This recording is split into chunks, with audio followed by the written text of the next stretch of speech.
You're making a scene, Elisa. Let it go. David's voice, usually a warm anchor, now sounded thin, brittle over the thumping bass of the party. He didn't look at her. His gaze was fixed firmly on the polished wood floor. Beside him, Chloe, Elisa's best friend since middle school, rested a manicured hand lightly on his arm, her expression a mask of manufactured sympathy that didn't reach her eyes. Elisa felt the oxygen leave the room. The crowded loft, moments ago a celebration, dissolved into a blur of strangers' faces. She opened her mouth, but the betrayal was too massive, too sudden to articulate. Then, a low, resonant voice cut through the noise, silencing the immediate circle. She isn't making a scene. A man stepped from the shadows near the balcony. Tall, impeccably dressed, carrying an air of quiet, absolute authority. Alexander, the elusive CEO everyone whispered about. The Alpha King. He didn't spare David or Chloe a glance. He looked only at Elisa, extending a hand. Come with me. The air in the loft was thick with the scent of expensive perfume and spilled champagne. Elisa had spent hours getting ready for David's promotion party. She'd bought the emerald green dress specifically because he said it matched her eyes. Now, it felt like a costume for a tragic play she hadn't auditioned for. She stared at David's hand, the one not currently trapped by Chloe's delicate grip. A silver ring, a promise ring he'd given her 2 years ago, glinted under the track lighting. It felt impossibly heavy now, a lead weight on her finger. Let it go? Elisa finally managed, her voice trembling but gaining traction. David, she's wearing my earrings, the ones I let her borrow for her important meeting. Chloe touched the diamond studs, her smile faltering for a fraction of a second before returning, brighter and more brittle. Elisa, please. It just happened. We didn't mean to hurt you. It was sudden. The word echoed in Elisa's mind. A 5-year relationship dismantled by sudden. She looked back at David. His jaw was clenched, his eyes still refusing to meet hers. He was a man who preferred spreadsheets to confrontation, predictability to passion. She had thought his steadiness was a virtue. Now, she saw it was merely cowardice. How long?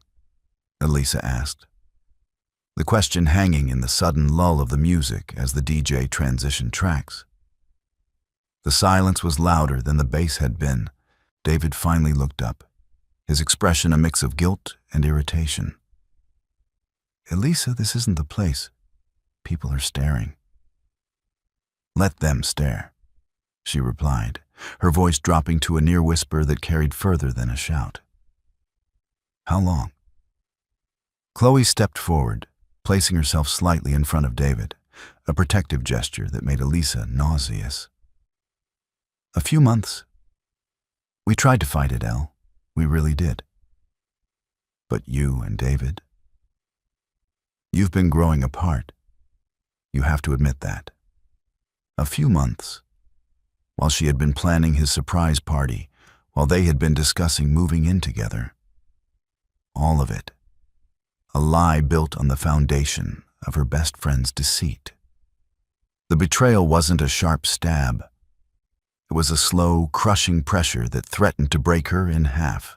She took a step back, the heel of her shoe catching on a stray power cord. She stumbled, a sharp gasp escaping her lips.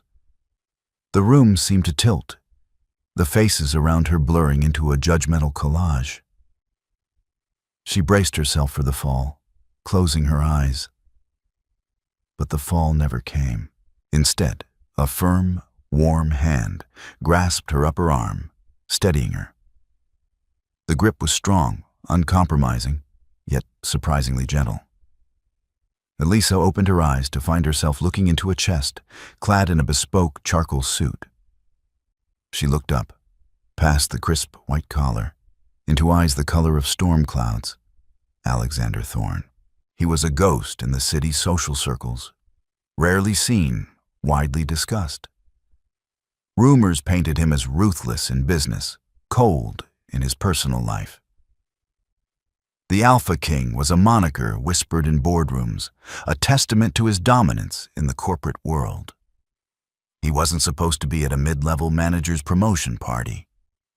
Yet, here he was. "Steady," Alexander murmured, his voice a low rumble that vibrated through his chest and into the hand holding her. He didn't look at her. His gaze was fixed on the couple standing awkwardly a few feet away. David's face had drained of color. He looked like a man who had just realized he was standing on the tracks and the train was already here. Chloe, however, puffed her chest out slightly, an involuntary reaction to the power radiating from the man beside Elisa. "Mr. Thorne," David began, his voice cracking slightly. "I didn't realize you were—" "Obviously," Alexander cut him off, the single word dripping with glacial disdain. He finally released Elisa's arm, but he didn't step away. He stood slightly in front of her, a physical barrier between her and the ruins of her life. "She isn't making a scene," Alexander stated, his voice carrying clearly over the murmurs of the crowd. He looked at David, then at Chloe, dissecting them with a single glance.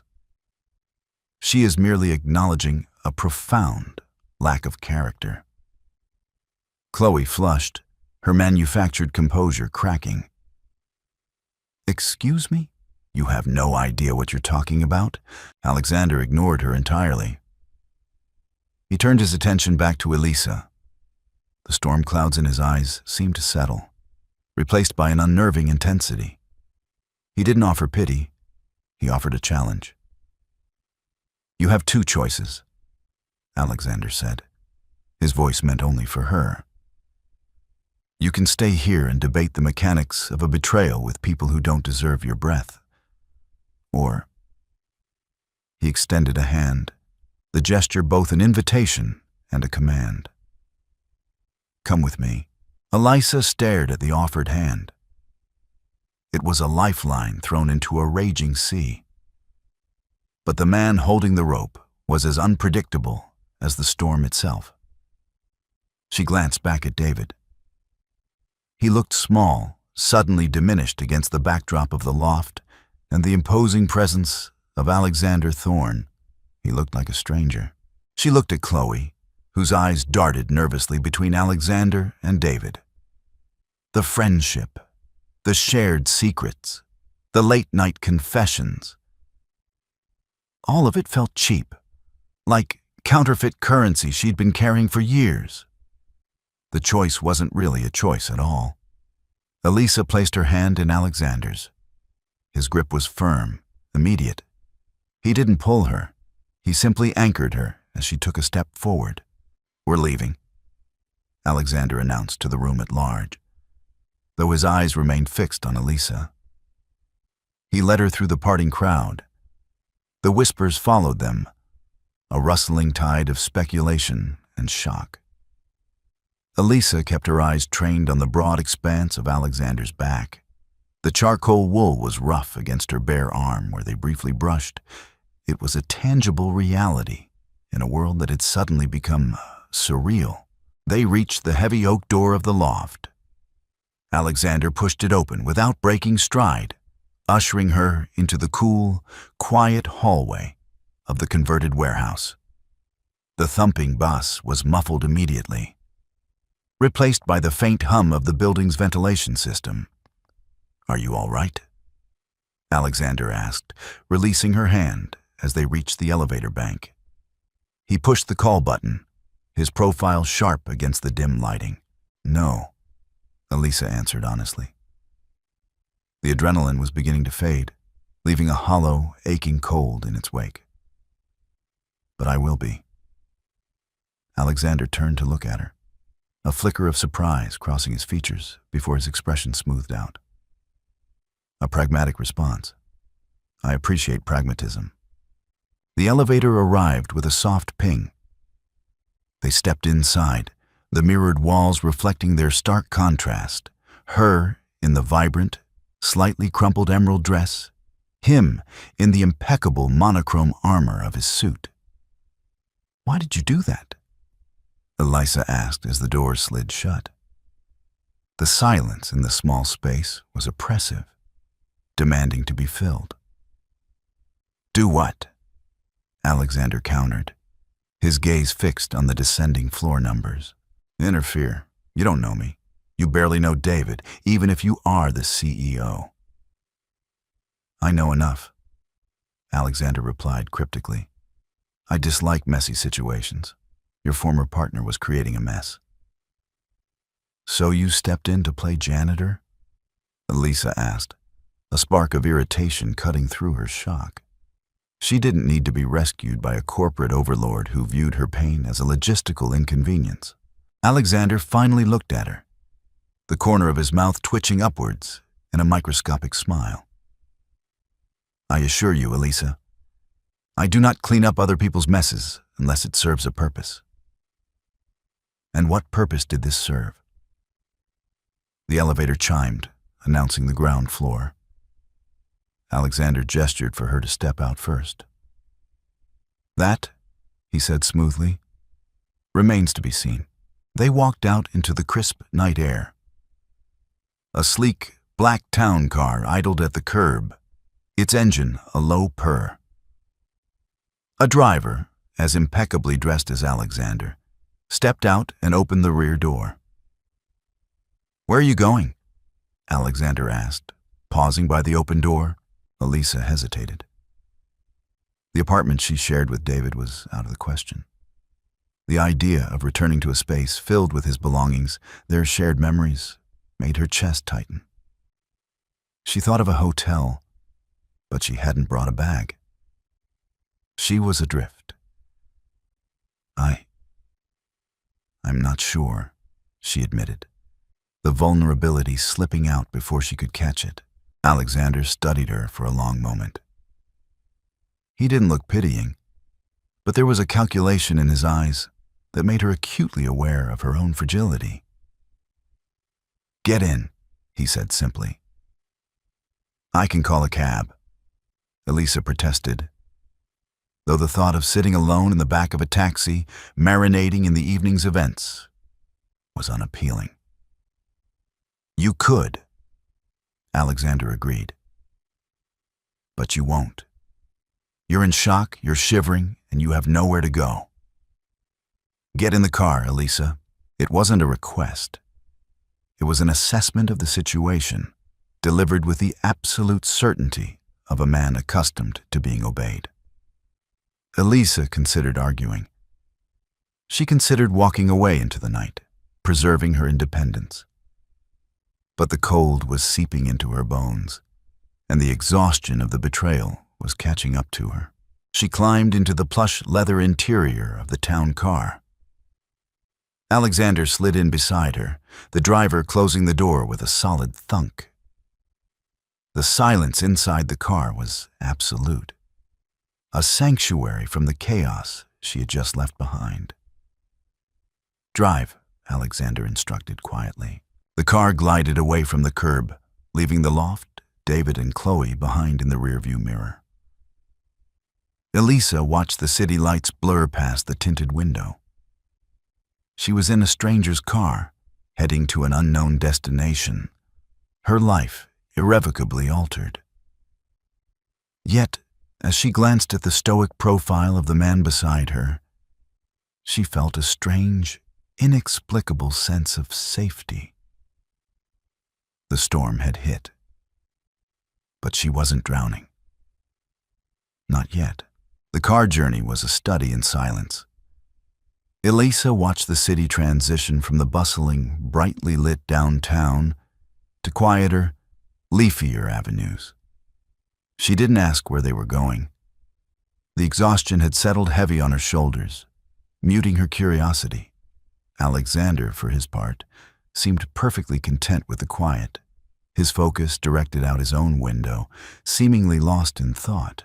When the car finally slowed, it turned onto a private, curved driveway that led to a sleek, modernist glass and steel structure. It wasn't a house. It was an architectural statement, perched on a hill overlooking the city lights. The driver opened the door, and Elisa stepped out, the cool night air biting through her thin dress. She wrapped her arms around herself, shivering as she looked up at the imposing building. "My home," Alexander said, appearing beside her. He didn't offer a tour guide's enthusiasm, merely a statement of fact. "It's quiet. You can rest here." I shouldn't," Elisa murmured, the impropriety of the situation finally piercing her fog of shock. "I can just go to a hotel. I can call a friend." She stopped herself, the bitter irony of the last option twisting her stomach. Her best friend was currently comforting her ex-boyfriend. You can do neither of those things effectively right now, Alexander pointed out, his tone logical, devoid of judgment. You need a neutral space. This is a neutral space. I have several guest rooms. You will have privacy. He walked towards the heavy glass door, pausing when he realized she hadn't followed. He turned back, the glow of the security lights catching the sharp angles of his face. "I am not David, Elisa," he said quietly, the words carrying more weight than a shout. "I do not play games." The stark contrast between the two men hit her then. David, with his constant need for reassurance, his easily bruised ego, his subtle manipulations, and Alexander, solid, uncompromising, opaque. She didn't know him, but she believed him. She followed him inside. The interior was exactly as she would have imagined based on the exterior. Minimalist, impeccably clean, and cold. Expansive white walls were adorned with stark, abstract art. The furniture was all low lines and neutral colors. It felt less like a home and more like a high-end gallery. "Mrs. Gable will show you to a room," Alexander said, gesturing slightly as a woman in a neat gray uniform appeared from a hallway. She looked to be in her late 50s, with a kind face and sharp, intelligent eyes. "Good evening, sir," Mrs. Gable said smoothly, as if bringing home a distressed woman in an emerald dress was a nightly occurrence. She turned to Elisa with a warm, professional smile. "Right this way, miss." Elisa looked back at Alexander. He was already shrugging off his suit jacket, his mind seemingly moving on to other things. "Thank you," she managed to say. He paused, looking over his shoulder. "Rest, Elisa. We will deal with the practicalities tomorrow." Mrs. Gable led her to a guest suite that was larger than her entire apartment. It was dominated by a massive, plush bed and a wall of windows offering a panoramic view of the sleeping city. A set of luxurious, oversized pajamas lay folded neatly on the edge of the mattress. "If you need anything, there is a call button by the bed," Mrs. Gable informed her, checking the room with practiced efficiency. "I'll draw a bath for you. The water pressure is excellent." "Thank you, Mrs. Gable," Elisa said, the gratitude genuine. "This is very kind." The housekeeper paused, a flicker of something almost like pity in her eyes. "Mr. Thorne is a private man, miss. But he's not an unkind one. Try to sleep." Once alone, the reality of the evening crashed over her with the force of a physical blow.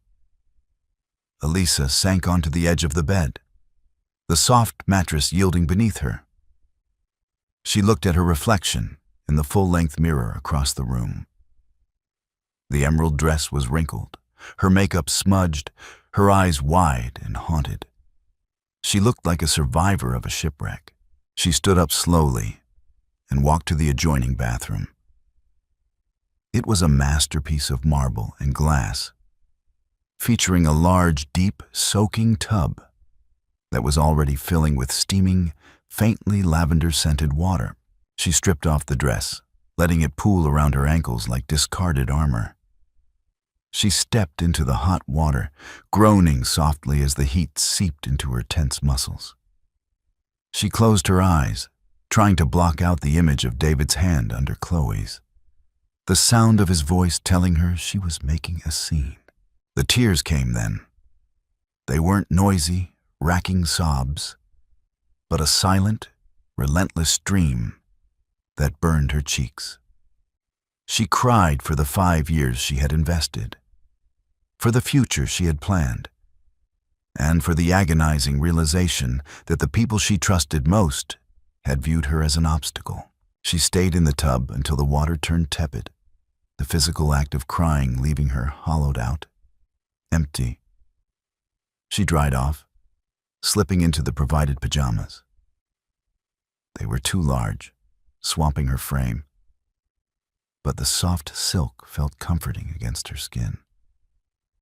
She climbed into the massive bed, pulling the thick duvet up to her chin. The city lights twinkled outside the window, a distant galaxy of activity. She was suspended above it all, sequestered in the fortress of the Alpha King, as exhaustion finally claimed her, pulling her down into a deep, dreamless sleep. Her last coherent thought was a mix of apprehension and a strange, lingering sense of safety.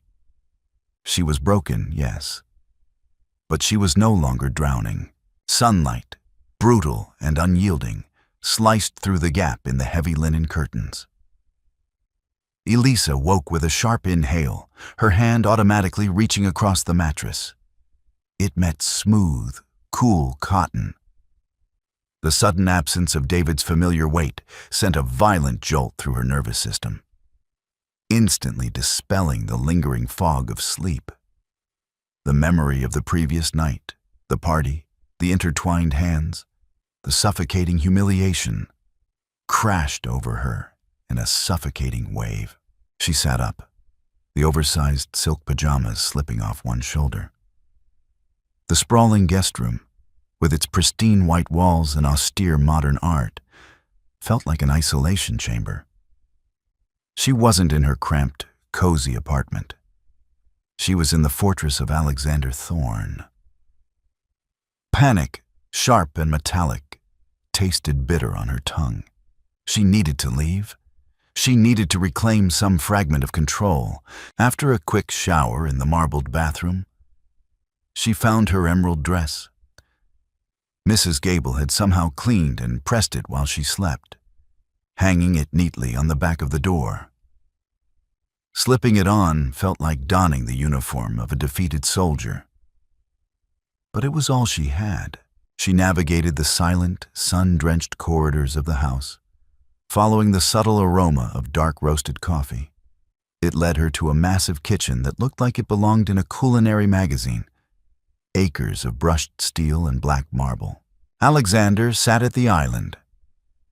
He was no longer in the charcoal suit, but he looked no less formidable in a crisp navy dress shirt, the sleeves rolled up to reveal forearms corded with lean muscle. A tablet rested in front of him, his eyes scanning the screen with a predator's focus. He didn't look up as her heels clicked against the hardwood floor, but his voice broke the silence.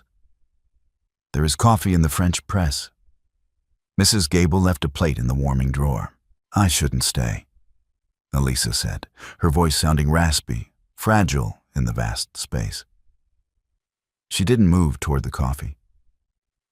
She stood near the doorway, hovering on the periphery of his domain. Alexander finally raised his head. In the harsh morning light, his eyes were a piercing, unforgiving gray.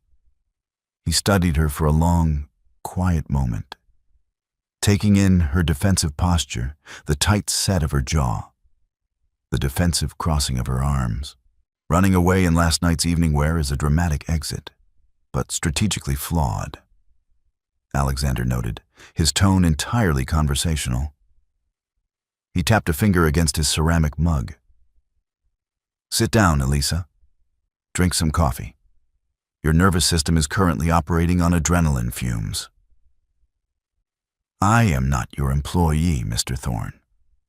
She bristled, a defensive spark igniting in her chest. If you were my employee, you would have been at your desk 20 minutes ago. He countered smoothly. Sit. It wasn't a command born of arrogance, but of practical necessity. The sheer rationality of his tone deflated her anger. She crossed the room, pulling out a heavy iron stool opposite him. She poured a cup of coffee, the dark liquid trembling slightly as her hands shook. I need to go to my apartment, she said, staring into the black depths of her mug. I need my things, my laptop, my life. Your apartment is leased under David's name, Alexander stated. It wasn't a question. Elisa's head snapped up. How do you know that? I own the property management company that oversees that building. I own quite a few things. He set his tablet down, folding his hands on the marble counter. And because I own things, I pay very close attention to the people who operate within them. David is a mid-level manager in my logistics division. Did you know that? I knew he worked for Thorne Industries, yes, she said, her confusion mounting. What does that have to do with anything? It has everything to do with why I was at that agonizingly mediocre party last night, Alexander said, his voice dropping to a low, dangerous register. I do not attend employee gatherings, Elisa. I attended last night to observe a man who's been quietly embezzling from my company for the better part of 8 months. The breath punched out of her lungs. Embezzling? David. She thought of his spreadsheets, his neurotic need to split the grocery bill down to the cent, his obsession with rules. That's impossible. He's too careful. He was arrogant, Alexander corrected, a cold smile touching the corner of his mouth. He thought he found a blind spot in the routing algorithms. He was using his promotion to expand the operation. Your friend Chloe works in the auditing firm we contract. A convenient alliance, wouldn't you say? The room seemed to tilt. The betrayal wasn't just a sudden lapse in judgment. It was a calculated, intertwined web of deceit. They hadn't just made a fool of her.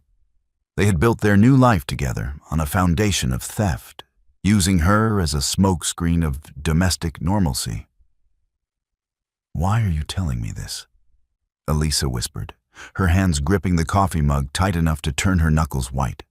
Because ignorance is a vulnerability, Alexander replied softly, the intensity in his eyes locking onto hers. You woke up this morning believing you lost a good man to a sudden mistake. You needed to know you lost a parasite to his own greed. You are grieving an illusion, Elisa. I am simply offering you the clarity of reality. He slid a sleek, silver keycard across the marble island. It stopped an inch from her hand, a suite at the St. Regis. It is paid for the next month. You need a base of operations that is not tainted by his presence. Elisa stared at the card. It was an out, a lifeline. But it felt heavy with unspoken obligations. I don't take charity, Mr. Thorne. I don't give charity, he shot back instantly. I am firing David today. It will be chaotic, and he will attempt to leverage you to soften his landing. I prefer my severances to be clean. Keeping you out of his blast radius serves my interests. Take the card. She looked at the man across from her.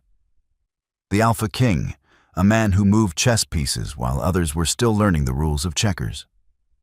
Slowly, her fingers closed over the silver plastic.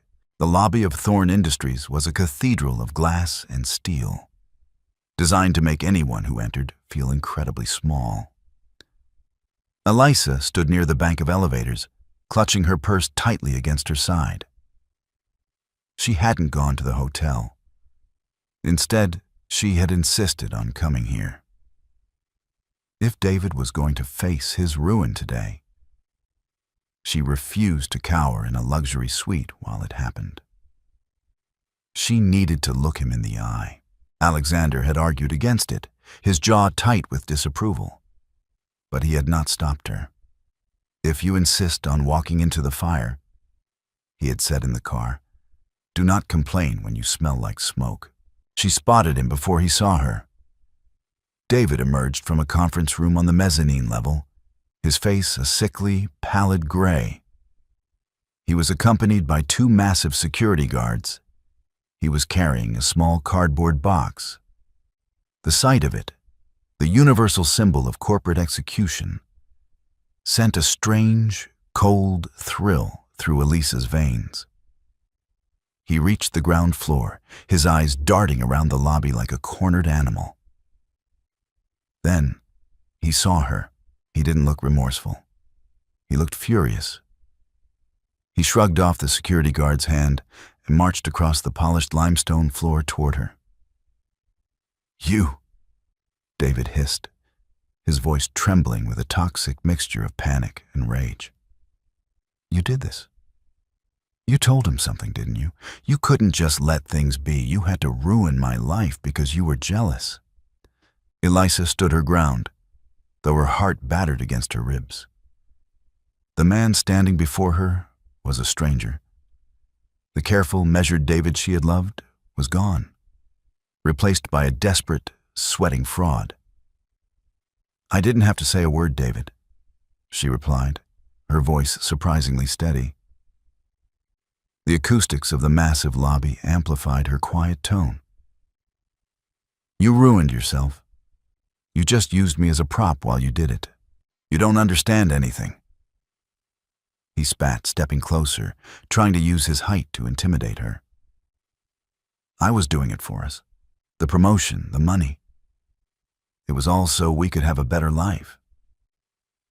"Don't," Elisa said, slicing her hand through the air, the gesture sharp enough to make him blink. "Do not dare weaponize our relationship to justify your theft. You didn't do this for us. And you certainly didn't sleep with my best friend for us." A sharp clatter echoed through the lobby. Chloe had just pushed through the revolving doors, freezing as she took in the scene. David with his cardboard box, the security guards, and Elisa standing tall in the center of it all. Chloe rushed forward, her designer heels clicking frantically. "David, what's going on? Why aren't you answering my texts?" She looked at the box, then at Elisa, her eyes narrowing. "What did you do, Elle?" Before Elisa could answer, the temperature in the lobby seemed to drop by 10 degrees. The low, rhythmic sound of deliberate footsteps echoed from the executive elevator bank. Alexander Thorn bypassed the security perimeter, his presence instantly silencing the murmurs of the passing employees. He didn't look like a CEO checking on a disturbance. He looked like an executioner surveying the scaffold. He stopped a few feet away, entirely ignoring David. His gaze locked onto Chloe. "Ms. Vance," Alexander said, his voice a smooth, lethal purr. "I believe your firm requires its auditors to maintain a strict code of ethics. Assisting an employee in bearing fraudulent routing numbers through intentional oversight constitutes a rather severe breach of that code." Chloe's flawless complexion drained of color. I don't know what you're talking about, Mr. Thorne. I'm just here to see my boyfriend. Your boyfriend is currently awaiting a conversation with the authorities regarding corporate grand larceny," Alexander replied, his face a mask of absolute indifference. Your firm's managing partner has already been notified of your involvement. I believe you will find your own cardboard box waiting for you at your office." Chloe gasped, taking a stumbling step backward. She looked at David, searching for the confident man who had promised her the world the night before. But David was staring at the floor, utterly defeated. "This isn't fair," Chloe whispered, tears finally pooling in her eyes. Real ones this time, born of self-pity rather than manufactured sympathy. Fairness is a concept invented by the weak to negotiate with the strong, Alexander stated coldly. He finally turned his attention to David. "Escort him out. If he steps foot on this property again, have him arrested for trespassing." The guards moved in, flanking David. As he was led toward the revolving doors, he looked back at Elisa one last time. There was no apology in his eyes, only a bitter, hollow resentment. Elisa watched them leave, the heavy glass doors spinning to a halt behind them. The silence in the lobby was deafening. She felt a sudden, profound emptiness. The anger that had fueled her morning evaporated, leaving her exhausted and untethered. She swayed slightly, the adrenaline crash hitting her with physical force. A warm, heavy hand settled on the small of her back, the touch radiating a steadying heat through the thin fabric of her dress. "Breathe, Elisa," Alexander murmured, stepping close enough that she could smell the clean, sharp scent of his cologne. "The rot has been cut out. Now, we rebuild." She looked up at him. The harsh angles of his face softened slightly by the filtered lobby light. He wasn't offering comfort.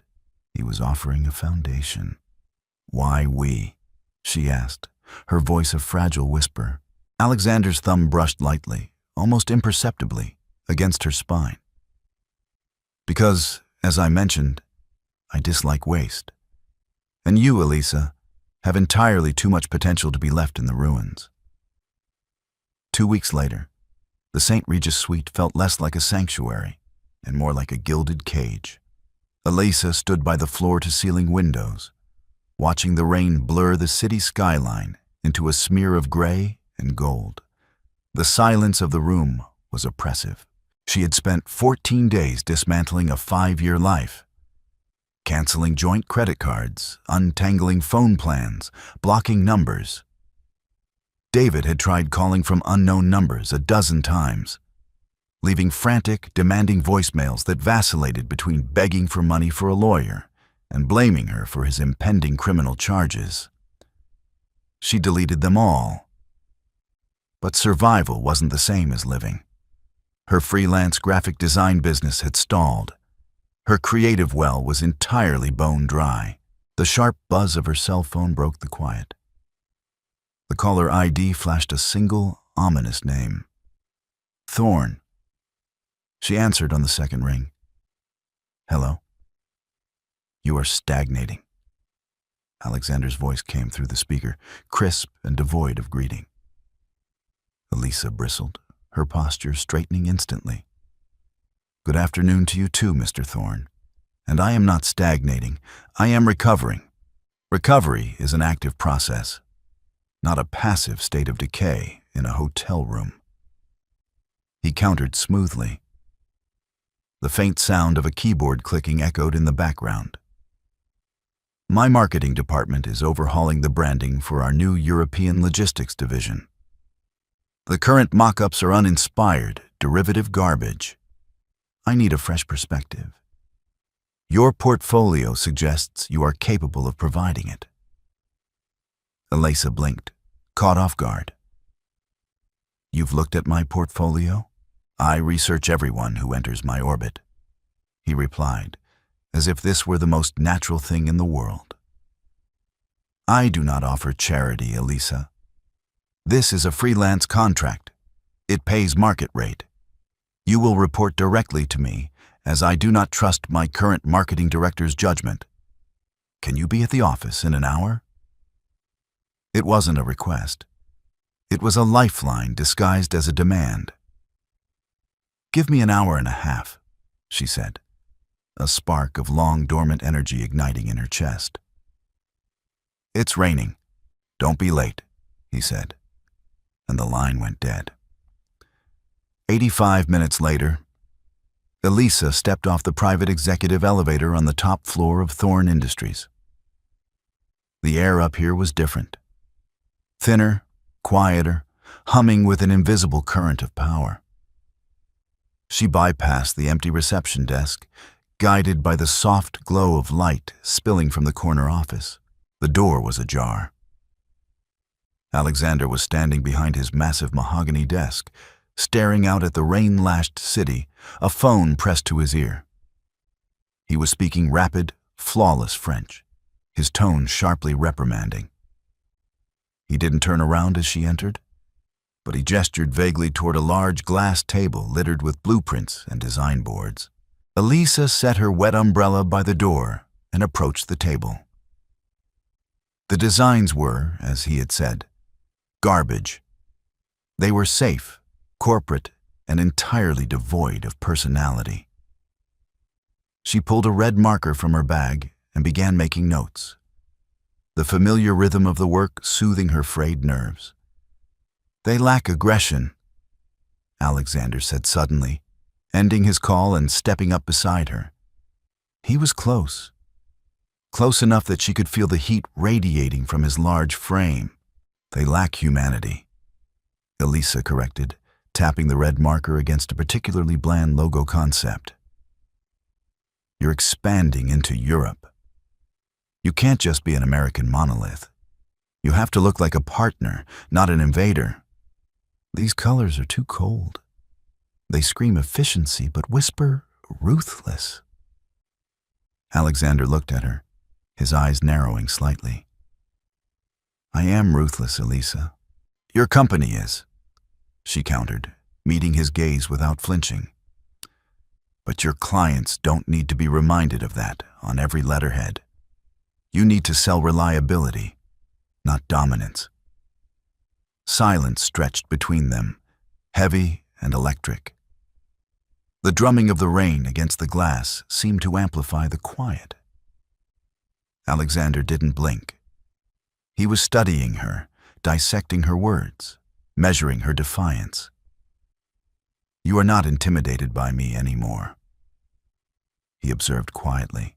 "I've survived a worse betrayal than a bad logo design, Mr. Thorne," she said, her voice soft but steady. "I don't have the energy left to be afraid of you." A microscopic shift occurred in Alexander's expression. The rigid, icy armor he wore seemed to fracture for a fraction of a second. He reached past her, his arm brushing her shoulder, to pick up one of her red-marked boards. As he leaned over, his jacket fell open slightly. Elisa's eyes darted to his chest, catching a glimpse of a silver chain resting against his throat. Tucked beneath his shirt was a small, worn silver ring. It wasn't a wedding band. It looked old, slightly battered. It was a fiercely intimate detail on a man who presented himself as entirely bulletproof. He caught her looking. He didn't cover it up, but his jaw tightened. "My father's," Alexander said, his voice dropping an octave, losing its corporate edge. "He built a company much like this one. He lost it because he trusted his best friend. His partner bled the accounts dry and left him with the debts. My father didn't survive the shame." The pieces clicked together in Elisa's mind with deafening clarity. His absolute hatred for David's embezzlement. His instantaneous, visceral reaction to the betrayal at the party. He hadn't just been playing the benevolent dictator. He had recognized his own ghosts in her shattered life. "I'm sorry," she whispered, the words feeling horribly inadequate. Alexander set the board down. He turned to face her fully, the proximity suddenly suffocatingly intense. The air in the room felt thick, charged with an unspoken understanding that bridged the vast gap between them. "I do not want your pity, Elisa," he murmured, his gaze dropping briefly to her lips before snapping back to her eyes. "I want your defiance. I want your edge. Do not let what they did to you file down your sharp parts. Use them." He stepped back, the invisible tether between them snapping taut, then releasing. The Alpha King was back, his armor firmly in place. "Redesign the entire campaign," he ordered, walking back to his desk. "Have a preliminary mock-up on my desk by Monday morning." Elisa looked at the mess of corporate designs, then back at the man who had just handed her a piece of his soul disguised as a business lesson. She gripped the red marker tighter.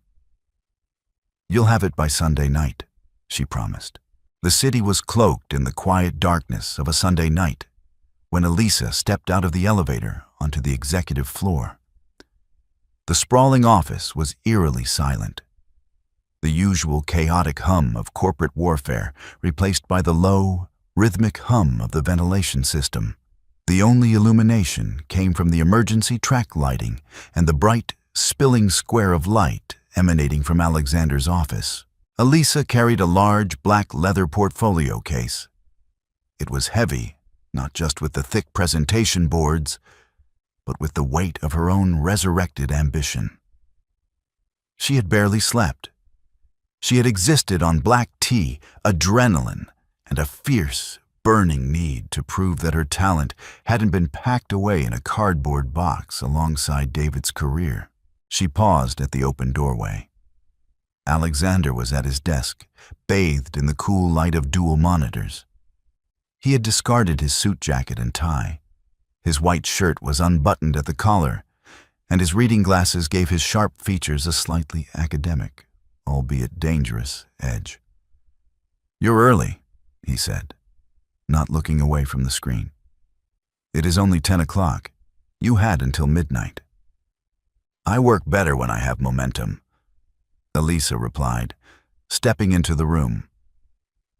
She hoisted the portfolio onto the expansive glass meeting table and unzipped it. "And I wanted to ensure you had time to digest this before the Monday morning briefing." Alexander finally looked up. He took off his glasses, rubbing the bridge of his nose in a rare display of fatigue. He stood, his imposing frame casting a long shadow as he crossed the room. He didn't speak as he took his place beside her, his proximity immediately changing the air pressure in the room. Elisa began laying out the boards. She hadn't just tweaked the colors, she had entirely dismantled the previous marketing strategy. The old campaign focused on speed and dominance, Elisa explained, her voice steady, confident in a way it hadn't been for weeks. It felt like an invasion. Europe doesn't want an American corporate giant to conquer them. They want a partner to facilitate their own growth.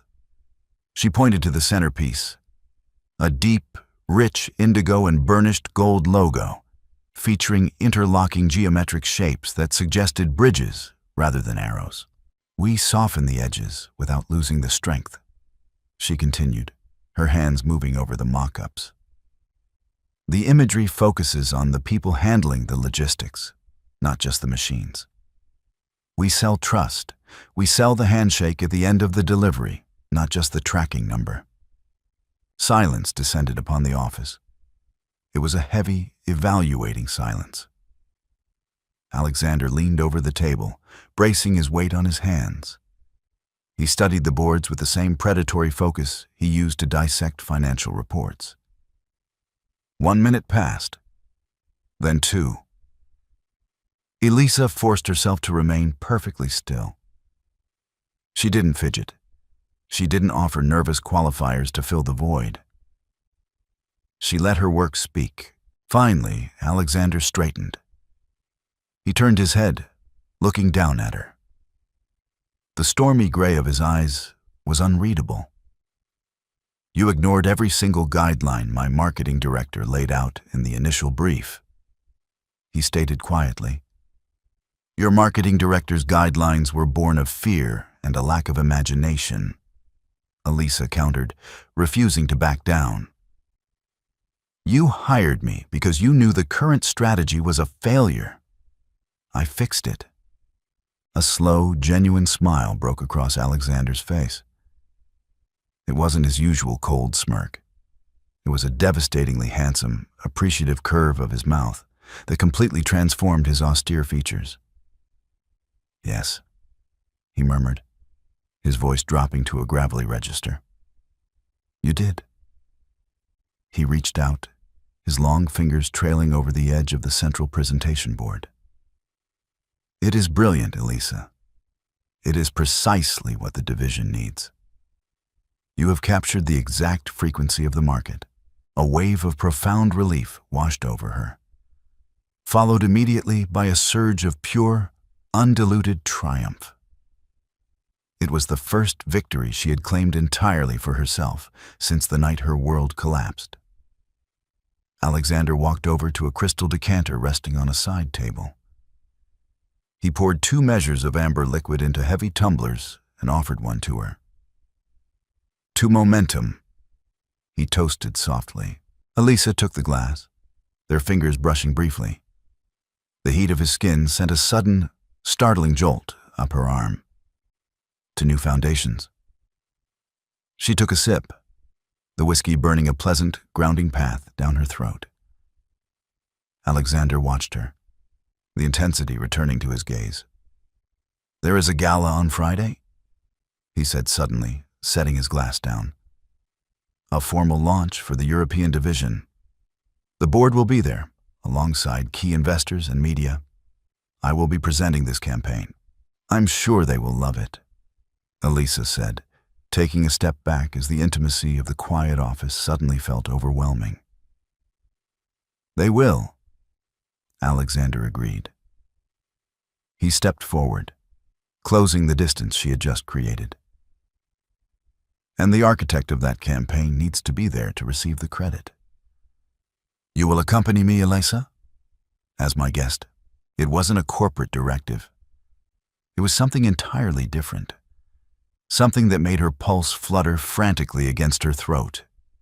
She looked up at the Alpha King, seeing the man who had pulled her from the wreckage, and slowly she nodded. The ballroom of the Plaza Hotel was a sea of glittering chandeliers, cascading orchids, and the quiet, dangerous hum of immense wealth. Elisa stood near a towering column of white marble, a flute of champagne held loosely in her hand. She wore a gown of midnight blue silk that draped perfectly over her frame, a stark contrast to the vulnerable woman in the wrinkled emerald dress a month ago. She felt different.